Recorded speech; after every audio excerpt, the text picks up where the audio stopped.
Welcome back, Deacon fans, for another edition of Getting to Know. I'm Steven Wright with WakeForestSports.com. Today we'll be getting to know freshman Michael Gamble. And Mikey, first of all, just how awesome has it been to come in and contribute right away on what's been a successful season so far? It's been an amazing feeling, playing with all these guys, coming out here practicing every day and learning something new and being able to go out and play on Spry in front of those fans, playing with my teammates. It's something like I've never really had to play before, and I'm really happy so far. And you guys are off to a great start, 3-0. You had scored a pair of goals in the 3-1 win over Boston University. Are you pleased with how the team's performed so far?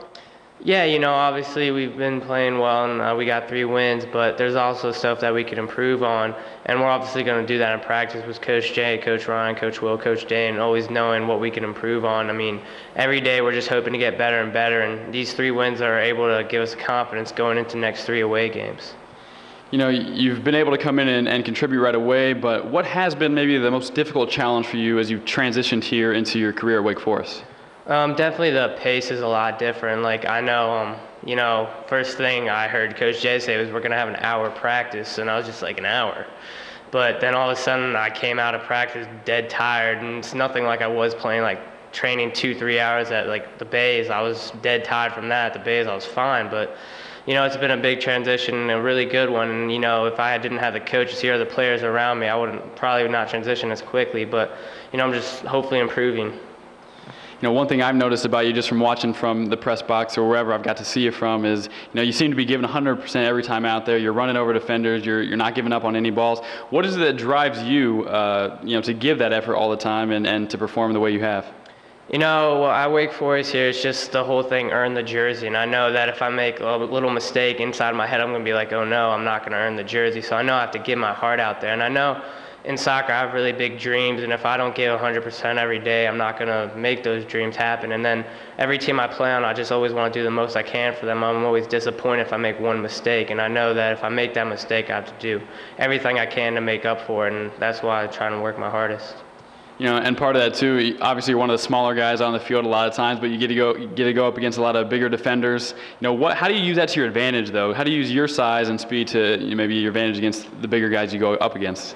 I guess sometimes I might be a little underestimated because I'm so small, so guys think they could just hit me and that I'm going to be a little scared to go into tackles. But that's something that I refuse to do, is be afraid of anybody or any kind of player. And I know that I have a low center of gravity, which helps me maneuver through defenders and all that stuff. But I know I have my team protecting me if I get hurt, so hopefully that never happens. But I'm not ever going to be afraid of any defender, even if I'm smaller than them. That's a good attitude to have. And one nice thing I think for you probably is you have the opportunity to play with a couple guys you played with at the Bays with, Andrew Harris and Ricky Greensfelder. How cool has it been just to continue your career with those guys, playing club soccer and now coming in here at Wake Forest and still being able to be around those guys? It's great. They were 2 of my closest friends. I've been with Andrew since I was 12 years old. I've been really good friends with Ricky since I was 14 or 15. And I know that together, we're always hanging out and just keeping each other positive if things go down for us, and always just talking to each other about soccer, even not about soccer. And I know that it helps us all here, being able to support each other and being able to learn every day, talk to each other about what we're doing wrong, what we can improve on, and just helping each other out. And how was it that you guys all ended up here together? Well, I know it kind of came in succession, but we all talked about it, just how awesome would it be to play together and how great this program is here, how if there's any place we would want to go pro and improve really well, this was the place that we wanted to go. And I know for me, Andrew and Ricky, all our dreams are to go pro. Well, another guy on your team that you probably played a lot against was Jalen Robinson, growing up around the same area. I'm sure you guys have a lot of battles from before to talk about. And, you being a forward, him being a defender, you were number 1 recruit according to college soccer, him being number 3 recruit. There's got to be some sort of friendly rivalry there. I don't know. We've always been really good friends. We played with each other on ODP back then, and then recently we've been playing against each other. And I know on the field, we're going to do our hardest to help our teams, and when we're off the field, we're really good friends. So, and that's the same thing in practice. When we're practicing, if we're not on the same team, then we're going to be battling each other, offense versus defense. Off the field, in little huddles, we'll always joke around and stuff like that. But we try to separate that kind of friendship on and off the field. Who gets the better of each other most of the time? Obviously with his speed and his athleticism, he usually gets me on all those things. But I think if just like a little, I don't know. If I had players around me, I could do a 1-2 around him, something like that. But he's really good at defending, so it's going to be really hard to beat him anytime. I'm sure the coaching staff is happy to have both of you here. And just lastly, your friend Andrew, he ratted you out a little bit, told me that I should call you Shelly. Why should I call you Shelly?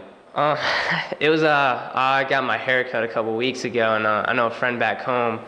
He said that I looked like a turtle without a shell when I get my hair cut, so that's why he just decided to call me Shelly. So it's funny, but I gotta find something for him.